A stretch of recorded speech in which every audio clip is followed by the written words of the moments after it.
Quem vai nos trazer a mensagem nessa manhã é o pastor Ney Ladeia, ele que foi pastor da Igreja Batista da Capunga, na igreja mãe da nossa igreja, e hoje se encontra ali nos Estados Unidos, executivo da Associação das Igrejas Batistas Brasileiras na América do Norte, né? Então ele vai poder compartilhar um pouco ali da sua experiência e também da palavra do Senhor, e assim nós temos o privilégio de ter você aqui conosco, pastor Ney, né? Mais uma vez na nossa igreja, muito querido por todos nós.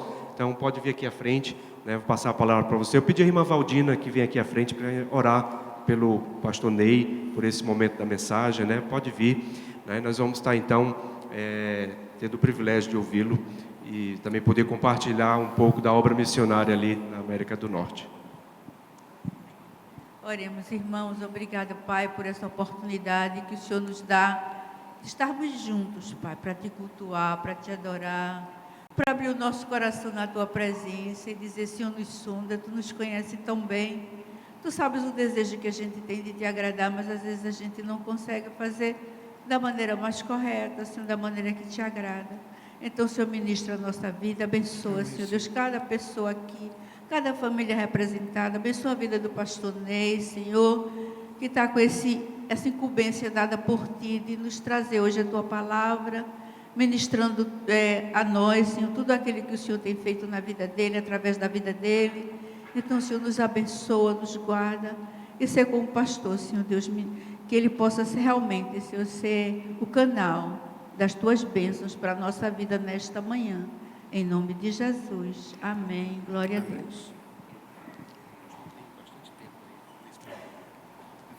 Meus irmãos, que alegria estar aqui, que alegria poder voltar a esta igreja, depois de algum tempo, rever pessoas tão queridas, tão amadas, amigos pessoais, que por algum tempo não pude ver ou encontrar pessoalmente, mas como é bom poder estar aqui. Não preciso dizer do meu amor por essa igreja, do carinho que tenho por essa igreja, da gratidão que sempre tive, pelo modo como sempre fomos recebidos aqui. Então é muito bom revê-los, muito bom contemplar vários rostos familiares e sentir a alegria de estar aqui com vocês. Muito bom mesmo. Estava lá em Goiânia, na companhia do pastor Alberto. O pessoal mais fiel fica até o final lá, né? O pessoal que não é tão fiel assim volta antes. Então, eu voltei ontem à noite, não fiquei até o final da assembleia lá, mas temos tido uma excelente assembleia, a 100ª assembleia da Convenção Batista Brasileira, assembleia histórica. Encontrei vários irmãos da Emanuel por lá, certo? Aquele grupo que sempre está presente em toda a assembleia, né? Então, a gente estava por lá, aquele pessoal fiel. Foi muito bom revê-los lá e é muito bom reencontrar os irmãos aqui.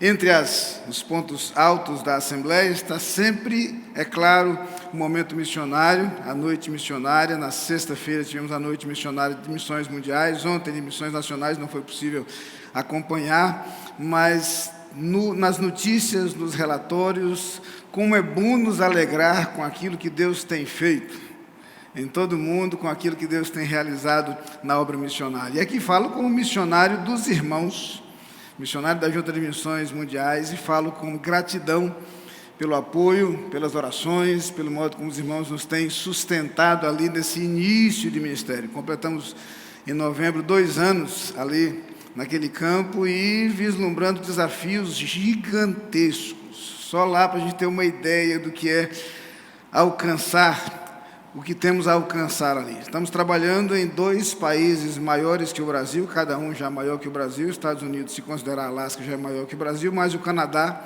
está uma dimensão gigantesca, né? Sair de Miami para Vancouver, por exemplo, significa viajar 5.500 quilômetros. Então, é mais ou menos isso. Dá uma ideiazinha do tamanho do campo. E um desafio gigantesco em termos numéricos também. Fala-se em 1,8 milhão de brasileiros naquela parte do mundo. Se nós pensarmos em falantes da língua portuguesa, esse número vai dobrar. Nós temos ali muito campo a ser alcançado. Com desafios peculiares, típicos do trabalho com imigrantes, de regra, igrejas pequenas. É impossível ter uma igreja grande em uma comunidade onde o número de imigrantes não é tão grande. igrejas que lidam com o problema difícil da migração. Normalmente, imigrante em outro país não tem raiz, então ele mora aqui hoje, ano que vem ele vai morar em outra cidade onde conseguir um emprego melhor. E as igrejas são muito instáveis e inconstantes. Raramente você visita uma igreja várias vezes e encontra as mesmas pessoas, né? O povo muda, então há uma instabilidade grande, uma inconstância grande, problemas familiares e problemas, principalmente na área ética, muito mais graves do que nós temos em nosso próprio país, mas um campo promissor. Uma das grandes descobertas que eu fiz quando comecei a conhecer o trabalho de igrejas étnicas na América, sobretudo quando morei lá há pouco mais de 15 anos, foi descobrir que eu tinha um preconceito equivocado. Eu sempre achei que igrejas brasileiras nos Estados Unidos e no Canadá eram igrejas formadas por um grupo de crentes que já iam crentes daqui e se reuniam lá. Era essa a minha ideia. Me assustei ao descobrir que a maioria dos membros das igrejas lá se converteu lá. A maioria conheceu a Cristo lá. É claro que às vezes para começar uma igreja o núcleo básico é de pessoas que já são crentes. Mas com o tempo a igreja começa a alcançar imigrantes que ao chegar naquela terra encontram na igreja um ponto de apoio, manifestações claras de amor, uma família, e se abrem com muito mais facilidade para conhecer a mensagem e para receber a mensagem. E foi uma agradável surpresa perceber isso. E essa tem sido uma das maiores motivações para avançarmos naquele campo missionário, hoje especificamente focados em plantação de novas igrejas. E foi com muita alegria que nós pudemos acompanhar no ano passado mais de 10 novas igrejas surgindo, espalhadas por aquele país. Eu, particularmente com minha família, acabei me envolvendo no projeto de plantação de uma igreja. Tem sido uma experiência maravilhosa, poder começar uma igreja batista brasileira ali em Miami, espero que sejam visitados pelos irmãos ali, e dando um impulso naquele trabalho. Claro que, naturalmente, deixaremos uma liderança ali para cuidar de outros, mas seja na costa leste, seja na costa oeste, seja no norte, seja no sul daquele continente, há muitas igrejas que estão nascendo. Como mencionei, literalmente, de Miami a Vancouver, há novas igrejas brasileiras surgindo naquele continente. Temos conseguido construir parcerias e alianças estratégicas com a ajuda de missões nacionais da Convenção do Sul, lá a North American Mission Board, a NAMB, com convenções estaduais como a BGCT do Texas, convenções com uma estrutura muito boa que se dispuseram a ser parceiros na plantação de igrejas brasileiras em solo norte-americano. Hoje nós vivemos um momento de muita expectativa, de muita esperança. Depois de toda a dificuldade, toda a travessia da mudança, da transição, do início do novo ministério, os irmãos que acompanharam um pouco do nosso ministério na Capunga devem fazer uma ideia de como foi difícil, como foi desafiador aceitar esse projeto de Deus, firmados exclusivamente na consciência de que Deus estava mandando, porque eu procurava outros motivos e não achava. Eu tentava procurar outras razões, outras motivações, outras que pudessem nos animar com a ideia, mas nossa âncora esse tempo todo foi a convicção da vontade de Deus. Tem alguns irmãos da Capunga aqui que acompanharam esse processo, outros que mesmo da Emanuel acompanharam essa situação na igreja mãe, mas os irmãos se recordam que depois que nós decidimos tudo, resolvemos tudo, tomamos a decisão, avisamos a igreja que íamos sair, eu ainda passei 6 meses como pastor da Capunga, e alguns que acompanharam de perto sabem que a gente chorava todo dia. Como foi difícil romper isso. Cheguei naquele país e levei mais de 2 meses para ajustar meu relógio para a hora de lá. O celular vai automaticamente, o relógio de pulso resistiu até onde pude, até quando pude. Mas hoje, passado esse tempo, vendo alguns frutos surgirem, vendo brotarem algumas das coisas que nós começamos a semear ali, Deus tem alentado muito o nosso coração. Durante esse tempo, Deus tem cuidado de nós de forma extraordinária, de forma minuciosa, de forma cuidadosa, de forma generosa. E os irmãos têm orado por nós, nós sabemos isso. Fica aqui nossa palavra de gratidão por todo o suporte e por todo o apoio. Mas não deixem de orar por esse desafio. Diferente do que alguns pensam, pastorear na América do Norte não é fácil. Temos acompanhado situações, dificuldades dos pastores que trabalham ali. São, de regra, isolados, distantes uns dos outros, sem tanto contato, lidam com dilemas e problemas éticos inimagináveis para nós que vivemos em nossa pátria, problemas típicos de imigrantes. Eu quero que os irmãos não se esqueçam de orar pelos pastores que estão atuando naquele campo, mas, sobretudo, pelo desafio de levarmos, como batistas brasileiros, um grande movimento de plantação de igrejas naquela terra. Queremos que todo aquele continente norte-americano seja impactado por um avanço significativo no trabalho batista brasileiro naquela terra. Os irmãos estão convidados a nos visitar, a conhecer um pouco daquele trabalho ali e a se envolverem conosco nos projetos que temos acompanhado ali.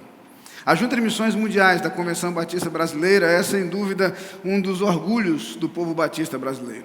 Hoje somos quase 2.000 missionários. Estamos caminhando, quem sabe, para 100 países do mundo. Mas a parte mais interessante, nos últimos anos a Junta decidiu colocar seu foco nos países mais difíceis do mundo. Os mais difíceis de serem alcançados. Os mais pobres, sobretudo países absolutamente fechados. A única parte a se lamentar é que, quando se trata desse tipo de trabalho, nós não podemos dar a divulgação que gostaríamos. Então, nas programações missionárias estamos restritos, não podemos exibir, contar histórias, exibir nomes, mostrar rostos, por conta da segurança das pessoas. Mas estamos hoje, irmãos, nos países mais fechados do mundo ao Evangelho. Temos missionários hoje nos países mais fechados do mundo, podem ter certeza disso. E é maravilhoso o modo como Deus tem aberto portas, tem aberto espaços para que vidas sejam transformadas de forma extraordinária. E é por isso que o tema da nossa campanha está focado justamente em duas coisas importantíssimas: esse conceito de transformação e esse conceito de alegria. Transforme o mundo com a alegria de Jesus. O mundo jamais conhecerá a verdadeira alegria, a menos que conheça a Cristo. O mundo jamais conhecerá a verdadeira paz, a menos que conheça a Cristo. O homem jamais saberá o que é isso. De todas as propostas religiosas em redor do mundo, nenhuma delas traz consigo o conceito de alegria que o Evangelho verdadeiro traz. Nenhuma delas proporciona a paz que só o Evangelho pode proporcionar. Nenhuma delas traz a esperança que o Evangelho apresenta. Nenhuma delas traz consigo o conceito de graça que só no Evangelho de Cristo Jesus nós conseguimos encontrar. Em todas as propostas religiosas do mundo, a religião é um fardo, é um peso, é uma obrigação. O Evangelho de Jesus Cristo é algo que traz paz, que traz leveza, que traz libertação, que traz verdadeira e genuína alegria às nossas almas. E nós podemos sim impactar o mundo com essa alegria. Alegria que enche o nosso coração, que transborda em nossas vidas, que se verifica em nossos relacionamentos. Como nós precisamos cultivar mais e mais entre nós o conceito de alegria, de gratidão. Como precisamos estar concentrados e focados naquilo que Cristo fez por nós, naquilo que Cristo nos proporciona, para a partir daí ser capazes de transformar o mundo com a alegria de Jesus. E onde a alegria de Jesus chega, vidas são transformadas de forma incrível, de forma maravilhosa, de forma extraordinária. Eu queria pensar justamente nesse papel, nessa missão, nessa tarefa da igreja, se movendo em direção ao mundo para proporcionar essa transformação, porque é para isto que a igreja de Cristo é estabelecida. Lembram-se das palavras de Jesus lá em Cesareia de Filipe, quando ele diz: eu edificarei a minha igreja e as portas do inferno não prevalecerão contra ela. A ideia de Cristo não era que nós assumíssemos uma postura de defesa para resistir às investidas do inimigo, não. A postura da igreja é a postura de ataque, é para invadir e derrubar as portas do inferno e resgatar as almas perdidas, e tirar da condenação os que estão caminhando para o inferno, e tirar da escravidão aqueles que estão presos pelo pecado, é tirar da tristeza, da amargura, da dor e da falta de expectativa aqueles que estão vivendo em situação de desespero. Esse é o Evangelho de Cristo Jesus. E pensando um pouco na missão da igreja, no modo como a igreja desempenha essa tarefa, eu queria chamar a atenção dos irmãos para uma narrativa encontrada no capítulo 17 do livro de Atos dos Apóstolos. Ali nós temos no livro de Atos a história do início da igreja. a trajetória inicial da igreja, o momento quando a igreja começa a sua história, a sua trajetória. Destaque especial para o capítulo 2, o dia de Pentecostes, quando o cumprimento da promessa da descida do Espírito Santo acontece. A partir daí, o Espírito Santo passa a habitar na igreja. O Espírito Santo passa a habitar na igreja, habitar nos corações dos salvos, passa a ser o selo de nossa salvação, o penhor de nossa herança, passa a habitar conosco. Abrindo parênteses, outro dia eu estava numa igreja e os irmãos estavam cantando lá, convidando o Espírito Santo para visitá-los e para vir até eles. Foi a mesma coisa de eu pedir à minha filha para visitar minha casa quando ela mora comigo. Não faz sentido nenhum. Não faz sentido nenhum. Não faz sentido você convidar alguém que mora com você para lhe visitar. O Espírito Santo mora em nosso coração, habita em nosso coração. Fecha parênteses. Depois da descida do Espírito Santo em Atos 2, nós temos a partir daí as manifestações do Espírito Santo na vida da igreja. Mas eu queria destacar aqui a postura da igreja, à medida que ela começa o cumprimento de sua missão. E o capítulo 17 do livro de Atos conta a história de quando eles chegaram a Tessalônica. E a narrativa diz o seguinte: tendo passado por Anfípolis e Apolônia, chegaram a Tessalônica, onde havia uma sinagoga dos judeus. Ora, Paulo, segundo o seu costume, foi ter com eles, e por 3 sábados discutiu com eles as Escrituras, expondo e demonstrando que era necessário que o Cristo padecesse e ressuscitasse dentre os mortos. Esse Jesus que eu vos anuncio, dizia ele, é o Cristo. E alguns deles ficaram persuadidos e aderiram a Paulo e Silas, bem como grande multidão de gregos devotos e não poucas mulheres de posição. Mas os judeus, movidos de inveja, tomando consigo alguns homens maus dentre os vadios e ajuntando o povo, alvoroçaram a cidade e, assaltando a casa de Jason, os procuravam para entregá-los ao povo. Porém, não os achando, arrastaram Jason e alguns irmãos à presença dos magistrados da cidade, clamando: estes que têm transtornado o mundo chegaram também aqui. Eu gosto de pensar no potencial explosivo daquela igreja. Eu gosto de pensar, por um lado, na extrema limitação daquele grupo de seguidores iniciais de Jesus, mas no modo como aquele grupo pequeno, limitado, frágil, sem recursos, consegue começar o movimento e um processo de transformação do mundo. Algumas coisas tornaram possível esse conceito de transformação. Não é por acaso que o testemunho dos de fora é que aqueles homens estavam transtornando, não Tessalônica, estavam transtornando o mundo. De onde eles vinham, nas cidades por onde passavam, as coisas aconteciam, as coisas mudavam, as coisas não eram as mesmas. A passagem deles pelas cidades tornava as coisas diferentes. E eu começo a pensar no fato de que a igreja de Jesus Cristo não pode passar pelos lugares sem marcar sua presença. A igreja não pode ficar desapercebida, ela tem que ser notada. Tem que ser notada. Gosto de me lembrar que quando eu era executivo da Convenção Batista de Pernambuco, em minhas andanças pelo interior, naquela época, naturalmente, sem os recursos de GPS, de Waze, etc, etc, etc. Às vezes chegava numa cidade e o desafio era achar a igreja. Em algumas cidades era extremamente fácil. Primeira pessoa da cidade que a gente abordava e perguntava onde era a igreja batista, a pessoa sabia tudo. Onde era a igreja, quem era o pastor, onde é que morava o pastor, o que ele fazia, sabia tudo da igreja. Mas, irmãos, infelizmente, em algumas cidades dava trabalho. Sou obrigado a reconhecer que eles achávamos várias igrejas, menos a batista. Difícil.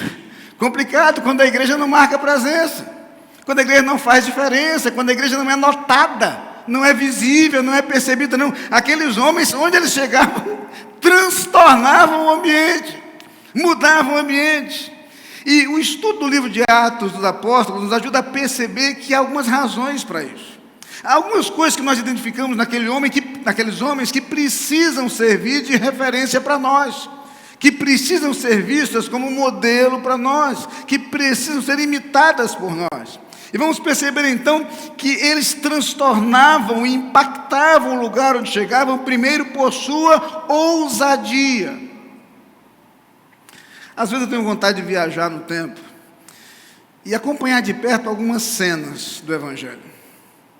Algumas cenas são glamorosas. Imagine o que é presenciar a cena do batismo de Jesus, ou da transfiguração, ou da ascensão. Mas há algumas cenas que podem não ser tão glamorosas assim, mas tocam a gente.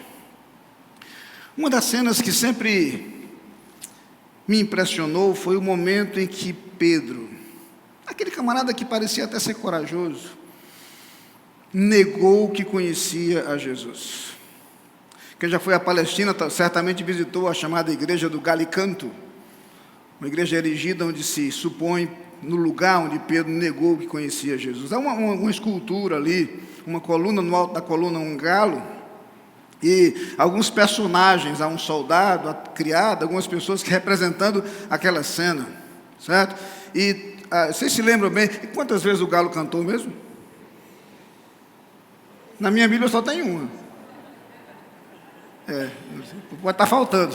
Vou verificar isso, vou procurar a editora para ver. Na minha Bíblia o galo só canta uma vez, mas é uma vez só? Está correto? Pronto. Não perguntei quantas vezes Pedro negou a Jesus. Vamos lá. Mas eu fico imaginando aquela cena. Mas sabe por que eu gosto de imaginar aquela cena? Especialmente por um incrível contraponto entre aquela cena e uma outra cena que a gente vai encontrar lá no capítulo 4 de Atos. Capítulo 4 de Atos. Nós temos a narrativa de quando Pedro, depois daquele sermão, ele é preso. E é interessante o modo como, a partir daquela narrativa, daquela história, Pedro ousa falar com aquelas pessoas de uma forma extraordinariamente diferente. No capítulo 4, Pedro e aqueles que o acompanham causam um grande impacto sobre os líderes religiosos por sua atitude.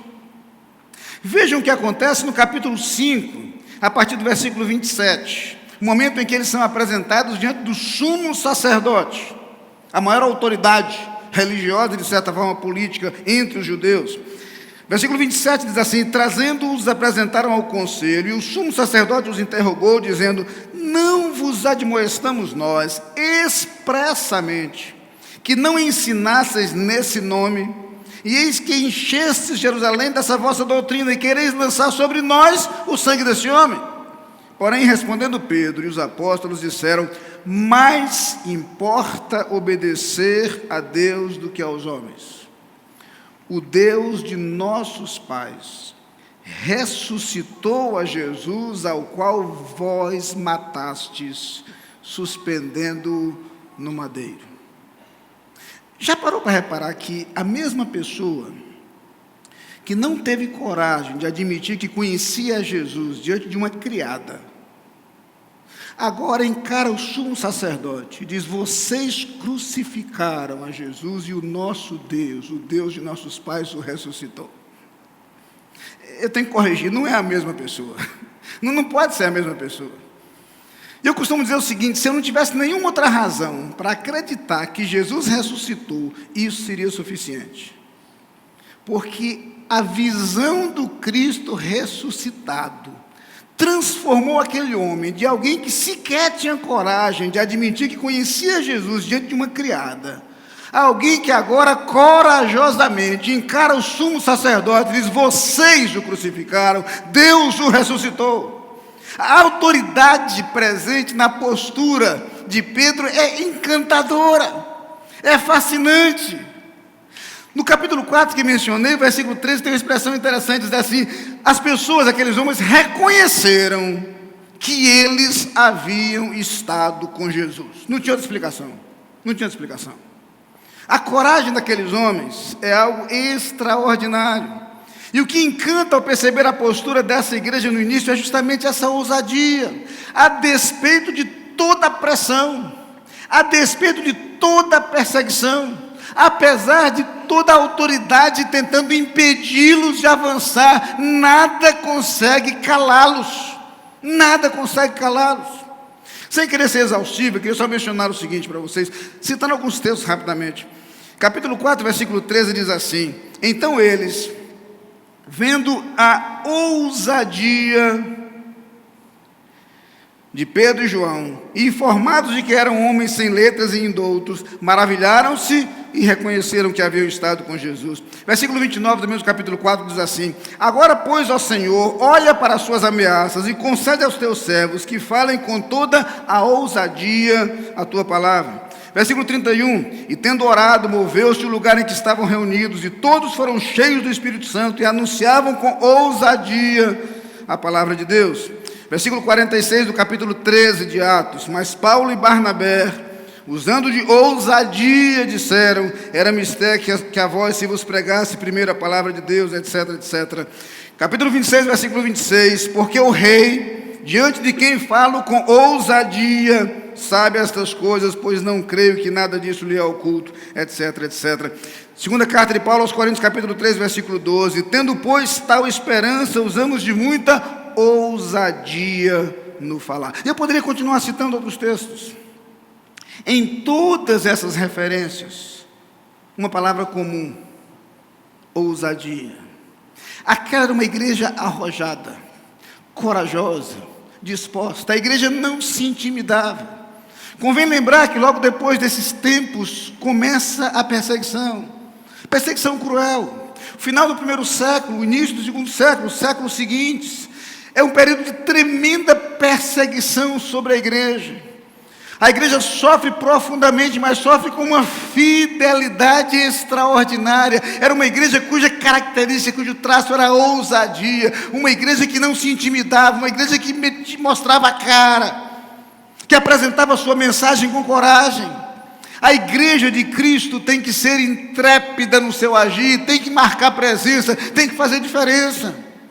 As pressões hoje são diferentes, não é no nosso caso, na nossa experiência aqui do Brasil, não é a perseguição da ameaça das prisões e torturas, é a perseguição da pressão do politicamente correto, do relativismo, do conceito de inexistência de verdade absoluta, como se isso fosse sinônimo de tolerância. Somos tolerantes? Claro que somos. É típico do cristianismo a tolerância. Mas há uma diferença muito grande entre ser tolerante e abrir mão da verdade. Entre ser tolerante e dizer que não existe verdade, como tenta propor o desconstrucionismo aí do terreno da filosofia, da linguística, e vai caminhando para o terreno ético. A igreja tem que ser ousada em seu posicionamento, corajosa em defesa da verdade. Aquela igreja tinha uma característica: por que ela transtornava o mundo, por que ela fazia diferença onde ela chegava? Porque ela tinha ousadia, e nada calava aqueles homens. Continuando nessa mesma direção, vamos perceber que havia uma coisa agora não apenas no plano coletivo, mas no plano individual. Aquela igreja causava impacto onde chegava pelo seu compromisso. Havia um compromisso muito claro, havia foco na sua missão, havia um conceito de tarefa, de responsabilidade. Atos 5, versículo 32, as palavras de Pedro são: somos testemunhas acerca destas palavras, nós e também o Espírito Santo que Deus deu àqueles que lhe obedecem. Evangelho é obediência. Quando Pedro escreve à igreja, no capítulo 1 de sua capítulo 2 de sua primeira carta, versículos 9 e 10, ele diz: vós sois a geração eleita, a nação santa, o sacerdócio real, o povo adquirido para anunciar as virtudes daquele que vos chamou das trevas para a sua maravilhosa luz. Vós que outrora nem erais povo, e agora sois povo de Deus.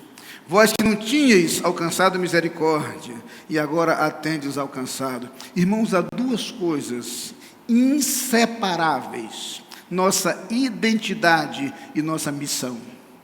Há duas coisas indissociáveis na vida da igreja: nossa identidade e nossa missão. Há duas coisas que não podem ser separadas na vida cristã: nossa identidade e nossa missão. Quem eu sou está estreitamente associado àquilo que eu faço. Eu fui salvo para compartilhar Jesus, eu fui salvo para anunciar Jesus. Digo às vezes brincando que se a salvação fosse só para garantir a vida eterna, a transferência era instantânea.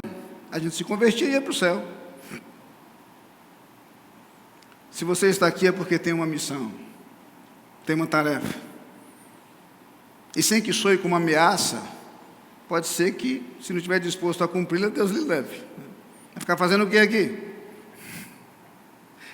Gosto muito de cantar em um dos nossos lindos hinos missionários, eu tenho um chamado. Eu tenho um chamado.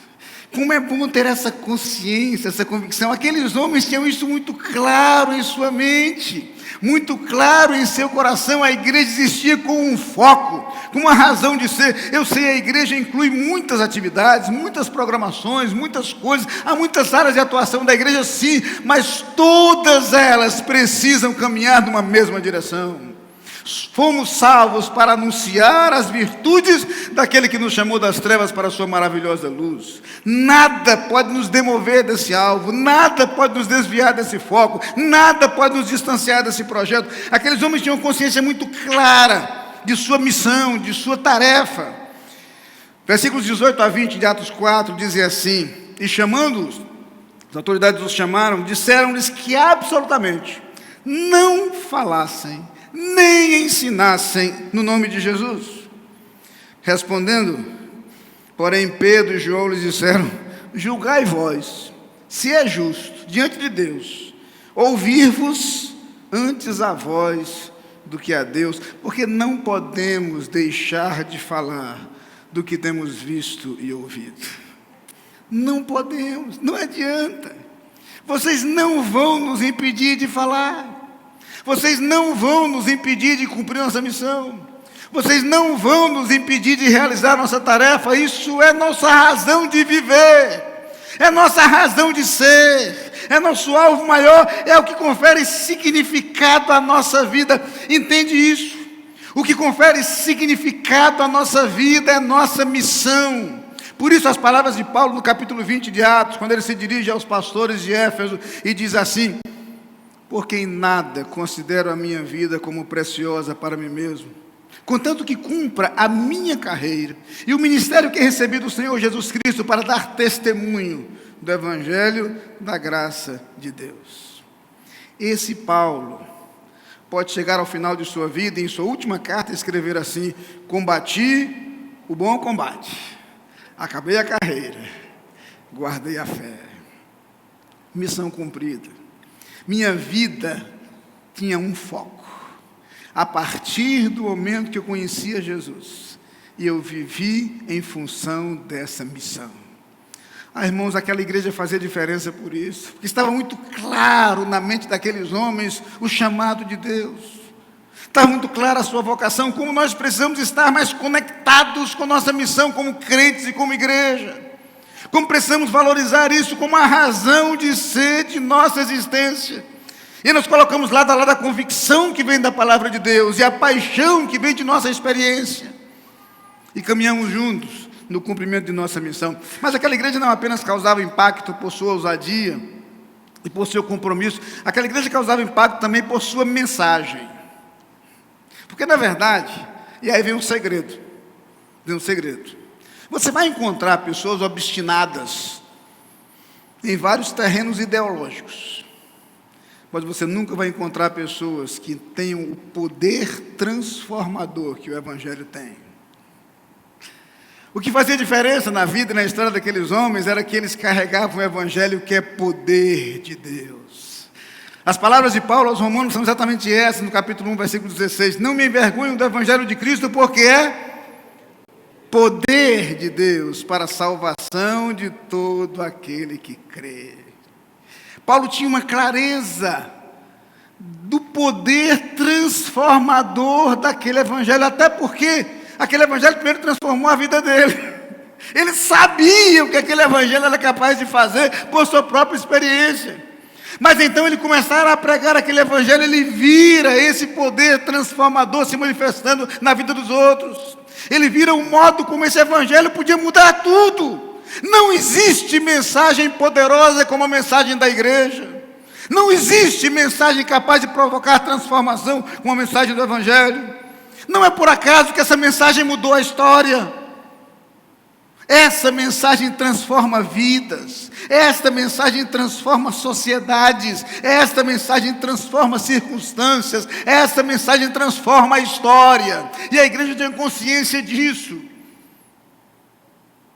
Mas ela precisa ser fiel a essa mensagem, ela precisa ser fiel a ela, porque ao longo da história, tantas vezes essa mensagem foi manchada pelos desvios, pelos equívocos, pelos erros. Quantas vezes a falta de zelo e a falta de cuidado permitiram que essa mensagem sofresse a infiltração de inverdades. Quantas vezes, por ignorância da verdadeira mensagem, a igreja se deixou levar por falsos conceitos. Irmãos, como a igreja precisa conhecer essa palavra, como a igreja precisa conhecer essa mensagem e ser fiel a ela.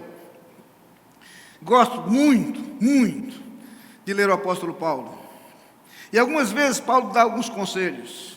Há momentos em que Paulo é muito intenso nos conselhos dele, mas existe um lugar onde Paulo chega a ser exagerado.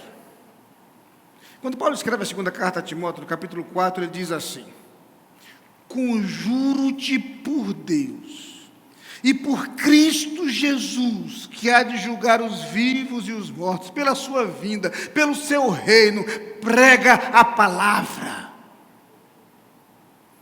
Depois ele explica: porque virá tempo em que não suportarão a sã doutrina, mas tendo grande desejo de ouvir coisas agradáveis, ajuntarão para si mestres segundo seus próprios desejos, e não só desviarão seus ouvidos da verdade, mas se voltarão às fábulas. Tu, porém, sê sóbrio em tudo, suporta as aflições, faz a obra de um evangelista, cumpre bem o teu ministério. Paulo chega a ser exagerado ao dizer para Timóteo: olha, Timóteo, de tudo que eu já te aconselhei, lhe recomendei, eu te conjuro por Deus, não ceda às pressões, prega a palavra. Paulo quase que tem uma visão do século 21, porque essa descrição que ele faz para Timóteo é que parece que ele estava tendo uma visão do que a gente vive hoje. Como a igreja de Cristo tem que ser firme, nós não podemos ceder, não podemos ceder. Eu sei que a tentação é pregar um evangelho fácil, um evangelho que não represente compromisso, um evangelho que atraia as pessoas sem assustá-las, um evangelho que não perturbe ninguém, que não incomode ninguém, que aceite as pessoas como elas são, e que deixe as pessoas continuarem como elas são. Esse é o problema. Como nós somos pressionados e tentados muitas vezes a ceder ao desejo das pessoas. Não é por acaso que cresce o evangelho da prosperidade. Quem não quer? Tem fundamento bíblico para a promessa de prosperidade no Novo Testamento? Tem uma promessa linda no Novo Testamento lá: tudo isso te darei se prostrado me adorares. Está lá em Mateus 4. Lembraram, né? Quem fez essa promessa foi o diabo, não foi Deus, não. Mas é a única promessa de prosperidade material que eu encontro no Novo Testamento, é a única. Que, aliás, aqui para nós, fala baixinho aqui para ninguém ouvir, o pessoal que seguiu a Jesus nesse ponto se deu muito mal. Nenhum deles se deu bem. Nenhum deles se deu bem. Mas é o evangelho que as pessoas querem ouvir, é a mensagem que as pessoas querem ouvir. E aí Paulo, quase que angustiado, diz para Timóteo: pelo amor de Deus, apesar de todas as pressões, prega a palavra, prega a verdade, prega a verdade. Aqueles homens foram capazes de impactar o mundo, não apenas por sua ousadia e por seu compromisso, mas também por sua mensagem, porque o evangelho que eles transportavam era o poder de Deus, o poder salvador e transformador do evangelho. Irmãos, precisamos entender que o poder não está em nós, não está em nós. O poder é da palavra. A imagem usada por Paulo na segunda carta aos Coríntios é linda. Ele diz que Deus pegou um tesouro e colocou em vasos de barro. Nós somos vasos de barro, frágeis, limitados, sem valor nenhum, mas vasos que transportam um tesouro. Esse tesouro tem que ser transportado por nós com fidelidade. Com fidelidade. Quando João escreve sua primeira epístola, ele diz assim, falando sobre Jesus Cristo: o que era desde o princípio, o que ouvimos, o que vimos com os nossos olhos, o que temos contemplado, e as nossas mãos tocaram do verbo da vida, porque a vida foi manifestada, e nós a vimos e testificamos dela, e vos anunciamos a vida eterna que estava com o Pai, e nos foi manifestada. O que vimos e ouvimos, isso vos anunciamos, para que também tenhais comunhão conosco, e a nossa comunhão é com o Pai, com o seu Filho Jesus Cristo. Estas coisas vos escrevemos para que a vossa alegria se cumpra, e esta é a mensagem que dele ouvimos e vos anunciamos, que Deus é luz, e não há nele trevas nenhumas. O pregador que mais causou impacto no século passado se chamava Billy Graham. E é difícil você encontrar um sermão mais simples do que o sermão de Billy Graham. Quanta simplicidade, quanta clareza. O Evangelho puro e simples. O Evangelho salvador de Jesus Cristo. O poder transformador dessa mensagem. Nós precisamos impactar o mundo com esta mensagem que transforma, porque esse Evangelho é poder de Deus. Esse Evangelho transforma vidas, esse Evangelho transforma famílias, esse Evangelho transforma histórias, esse Evangelho transforma ambientes. Nós precisamos ser fiéis ao Evangelho poderoso que Cristo nos confiou. Mas eu preciso avançar, o tempo está passando. Eu queria lembrar que há mais uma coisa que caracteriza aquela igreja, e que por isso faz com que ela cause impacto onde ela chega. Não apenas sua ousadia, seu compromisso, sua mensagem, mas seu testemunho.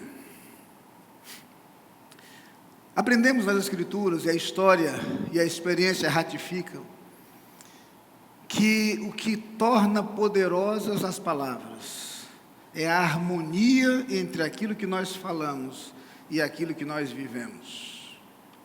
Marcos, no primeiro capítulo, começando a falar da vida de Jesus, ele usa uma expressão interessante. Ele diz que Jesus surpreendia as pessoas porque ele não falava como os escribas e fariseus, ele falava como quem tem autoridade.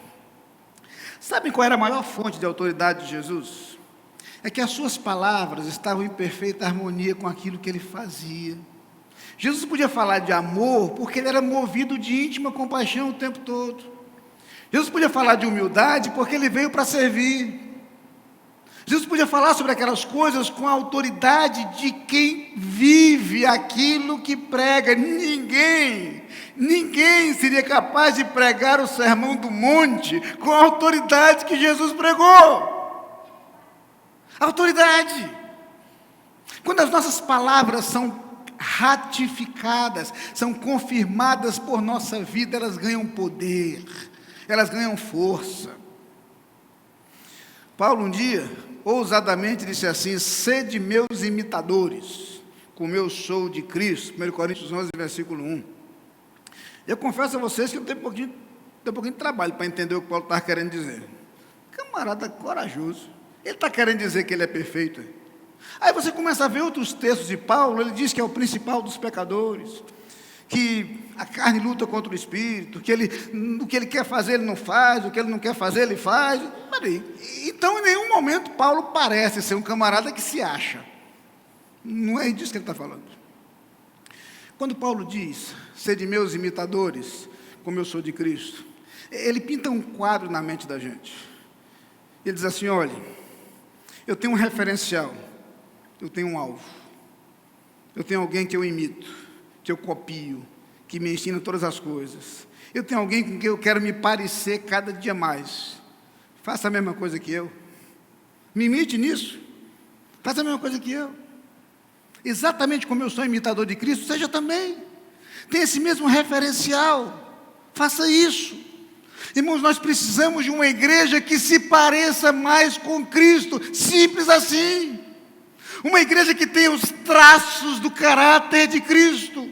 Uma igreja que transmita a graça de Cristo, uma igreja que transborde o amor de Cristo, uma igreja que construa a paz como Cristo construiu, uma igreja cuja presença traga paz ao ambiente, uma igreja cujas palavras tragam direção para o mundo, uma igreja que seja referencial. A grande carência de nossa sociedade hoje é de referenciais. Há uma frase extraordinária escrita há 100 anos, por um escritor chamado Savage Landor, escritor inglês. E ele disse assim: quando homens pequenos projetam sombras grandes, é sinal de que o sol está se pondo. Vemos uma sociedade que caminha para o ocaso, porque pessoas pequenas projetam sombras grandes demais. As pessoas usadas como referência para a nossa sociedade não poderiam ocupar esse lugar. Não poderiam. Mas esse lugar tem que ser ocupado, e tem que ser ocupado por alguém que saiba como se deve viver, que conheça e viva os princípios e valores deixados por Deus. Nós precisamos ser, como igreja de Cristo, o referencial de que o mundo precisa. Nós precisamos assumir essa posição, nós precisamos ocupar esse lugar, nós temos que representar esse papel. Essa é a nossa tarefa, essa é a nossa missão. Aquela igreja tinha uma conduta e uma postura na qual aquilo que era dito era ratificado pelo modo como vivia, e isso conferia autoridade. Há uma frase interessante que diz que a palavra convence, mas o exemplo arrasta. Uma vez eu vi uma experiência que me ajudou a entender bem isso. Eu estava procurando um apartamento para comprar há muitos anos. E o corretor era bem convincente, ele era bom de argumentação. Ele começou a dizer quais as vantagens de um apartamento ali naquele lugar. Ele estava indo muito bem na argumentação, mas eu sou meio desconfiado. Ele não conseguiu me convencer. Porque ele podia simplesmente estar com conversa de vendedor, né? Coisa mais natural do mundo. O vendedor geralmente é bom. E depois que ele falou, ainda cismado, ele deu uma cartada decisiva. Eu perguntei para ele: você realmente acredita que isso é um bom lugar para se comprar uma casa? Ele disse: acredito, tanto que eu comprei para mim. Vamos à minha casa? Vamos lá comigo? E me levou na casa dele. Ele tinha comprado um apartamento naquele condomínio e morava lá. Não preciso dizer para vocês que eu comprei, né? Aí, com esse argumento, não tinha mais o que discutir. Ele podia estar até enganado, mas que ele acreditava que era bom, acreditava. Ele acreditava. Irmãos, muito mais que nossas palavras, nós vamos mudar o mundo com a nossa vida. Já ouviu aquela frase: o que és fala tão alto que eu não consigo escutar o que dizes? O que és fala tão alto que eu não consigo escutar o que dizes. Todas as vezes em que o que nós falamos e o que nós vivemos não coincidirem, as pessoas observarão o que nós fazemos e não o que nós falamos. Que o digam os nossos filhos. Os nossos filhos não aprendem de nossas palavras, eles aprendem primeiro de nossas ações. Nós precisamos de uma igreja, sim, que conduza a mensagem poderosa do Evangelho, mas que o faça de tal maneira que as pessoas vejam esse Evangelho na igreja. Uma igreja que tem autoridade para falar de alegria, que tem autoridade para falar de paz, que tem autoridade para falar de segurança, que tem autoridade para falar de amor, porque ela vive aquilo que prega, ela vive aquilo que ensina. Eu queria terminar, irmãos, lembrando o seguinte: que quando nós pensamos sobre a diferença que podemos fazer no mundo, com nossa ousadia, com o nosso compromisso, com a nossa mensagem e com o nosso testemunho, eu não estou dizendo que essa é uma alternativa para a igreja. Eu quero deixar claro que isso é uma necessidade. E é um texto do Antigo Testamento que sempre me impressionou. Segundo o livro dos Reis, capítulo 6, por ali, há a história do sítio da cidade de Samaria pelos sírios. Os sírios cercam a cidade. E as pessoas ficam impedidas de sair da cidade para buscar comida.